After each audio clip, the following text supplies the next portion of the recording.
This is not a test. This is a real emergency.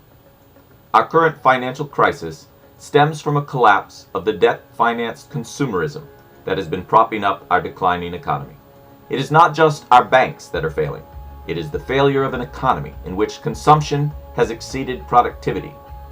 We kept borrowing against the future, but we put that money into non-productive consumption, into houses, cars, and flat-screen TVs, rather than into productive infrastructure and knowledge, into energy, transportation, and education.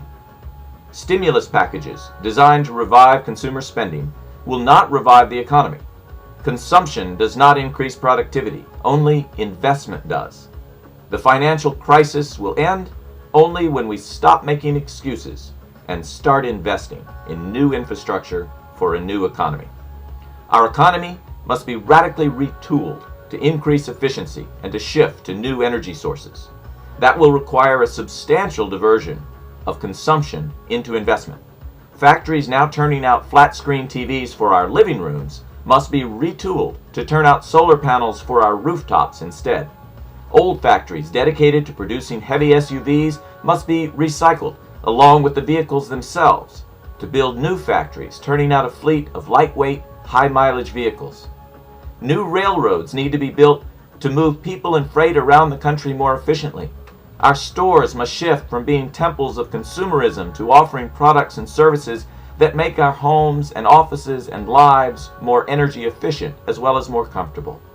Voters must stop electing politicians who promise tax cuts yet continue spending, and must start electing politicians who will deliver real infrastructure investments. Investment offers great future rewards, but change is also disruptive and uncomfortable. Corporations, institutions, and individuals, CEOs, politicians, and consumers alike are all invested in the old economy. Fat and lazy thanks to fossil fuels, we don't want to give up our comfort or be asked to work harder and consume less. We'd rather believe in comfortable lies that the climate crisis isn't real, or that all we have to do is drill, baby, drill, cut taxes, and let God provide. But God helps those who help themselves. Our problems are real, and they will take real work to solve. We know what must be done.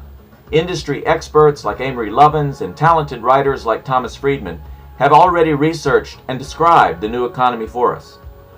All it takes is strong leadership, investment, and a new willingness among us to work for the good of our children, rather than for our own immediate comfort. The same financial derivatives that caused us so much trouble when used to finance consumption can help us now to finance new infrastructure and efficiency improvements. Unlike housing in a stagnant economy, new economy infrastructure will increase in value, paying attractive returns to investors and society alike through new jobs and economic growth. Let us build an economy in which clean energy, efficiency, and recycling of resources restores our quality of life, our environment, and our national security. Let us have an economy built on continual investment rather than on boundless consumption.